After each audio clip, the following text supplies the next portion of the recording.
Fala fiel, tudo certo com vocês? Estou de volta aqui no Timão Mania para trazer as últimas novidades do nosso Corinthians. E antes que comecemos o vídeo, quero pedir a você que está chegando pela primeira vez para que se inscreva em nosso canal, clicando nesse botãozinho vermelho e ativando o sininho na opção todas. Assim, você sempre ficará atualizado com tudo que rola dentro e fora de campo com relação ao nosso timão. Então, bora pro vídeo e vai Corinthians! O elenco do Corinthians se reapresentou no CT Joaquim Grava nesta quarta-feira, após a boa e velha folga no dia seguinte de um confronto. E já de olho no Botafogo, o último adversário desse ano, o time treinou com algumas novidades. E das boas, hein? Porque o meia Victor Cantillo esteve presente por lá e treinou com bola ao lado de seus companheiros normalmente, indicando que já está bastante recuperado e que pode jogar a próxima partida ao lado do volante Gabriel, o pitbull de raça.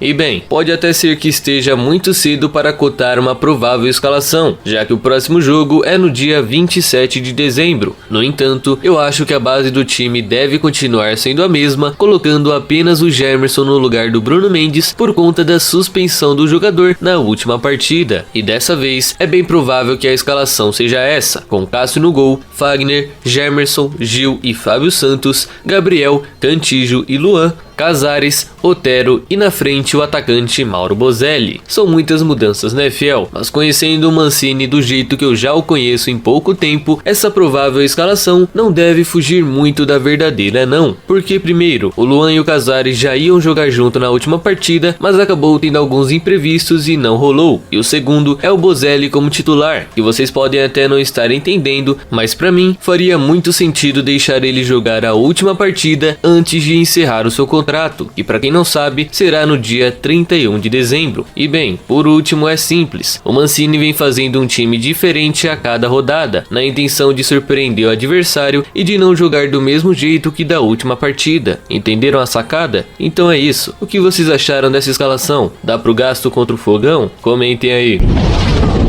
O ex-presidente do Corinthians, Andrei Sanches, concedeu uma entrevista ao Globoesporte.com e lá respondeu diversas perguntas especificamente sobre o Sub-23, categoria criada pelo grupo Renovação e Transparência e sustentada principalmente por empresários sanguessugas e alguns diretores do próprio timão, incluindo o presidente, é claro. Pois bem, nessa entrevista, o presidente Andrés resolveu abrir o jogo sobre o porquê da criação dessa categoria e pelo jeito ele acabou se entregando em algumas falas do mesmo jeito que um bandido faz quando assume um crime que ele mesmo cometeu. Longe de mim querer comparar essas duas coisas, mas por sinal foi bem parecido. Enfim, se liguem nessa fala do presidente, na qual ele fala sobre ter merecido o impeachment por conta da contratação muito suspeita na época para essa categoria de aspirantes. Vejam só. Aceitar a pressão do Franzinho, do Fran, merecia o impeachment. Não queria o meu impeachment aí toda hora pra cima e pra baixo aí? Esse era o motivo da impeachment. Você acha que era motivo? Lógico que era. Como é que o Corinthians, um presidente contrata um jogador com 27 anos pro Sub-23? Faz contrato, paga salário.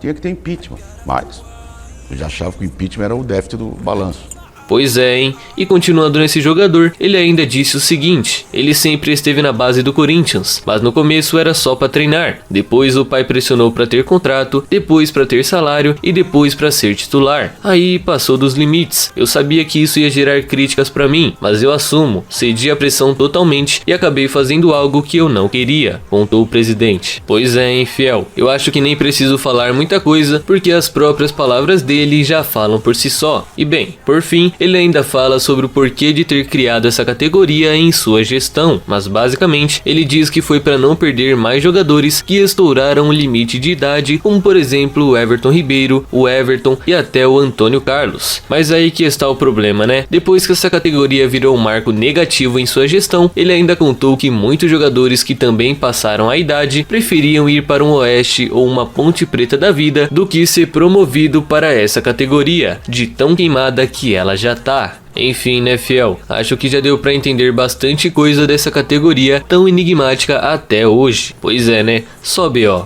E é BO atrás de BO.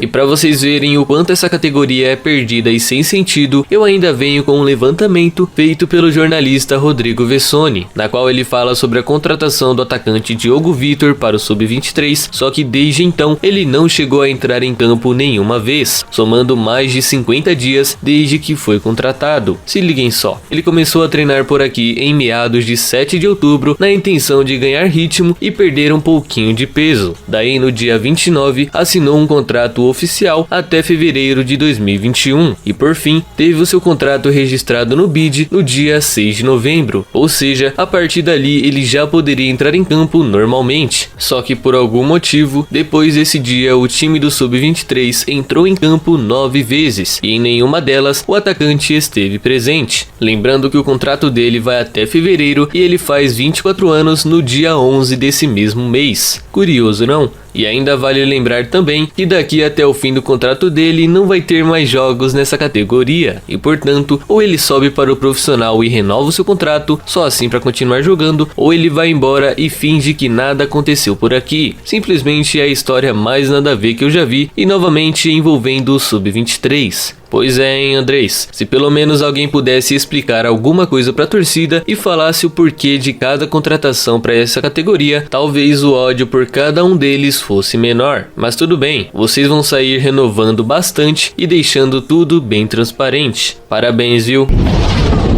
O Corinthians recebeu um presentão de Natal nesta semana. Pois é, segundo o portal Meu Timão, o jogador de futsal do Corinthians, Nenê, que atuou pelo clube de 2015 até dezembro desse ano, acionou o Coringão na justiça pedindo R$600 mil em meio à participação do atleta nas fases finais da Liga Nacional de Futsal, que para quem não sabe, foi onde o Corinthians acabou sendo vice tanto para o Juiz quanto para o Sorocaba em uma partida perdida por 3-0. Pois bem, segundo os advogados do jogador, o Timão descumpriu diversas questões contratuais e trabalhistas e por isso todo esse valor foi pedido. Mas dessa vez eu não vou citar tudo porque a lista é realmente muito grande. Confiram aí na tela. Pois é grande mesmo, né? Confesso até que algumas delas eu nem imaginava que constavam em um contrato. Pra vocês verem, né, fiel? É tanta coisa que passa despercebido da gente que só quando acontece algo desse tipo que a gente fica sabendo. Incrível, né? Natalzão do Corinthians vai ser como? Só pagando dívida pros outros, porque os nossos advogados não vão vencer de qualquer maneira. Então, bora só aceitar que dói menos. Por hoje é só, fiel, mas fiquem ligados, amanhã estaremos aqui novamente trazendo mais informações do nosso timão diretamente para vocês que estão ligados aqui no canal. Então fiquem com Deus e até a próxima, vai Corinthians!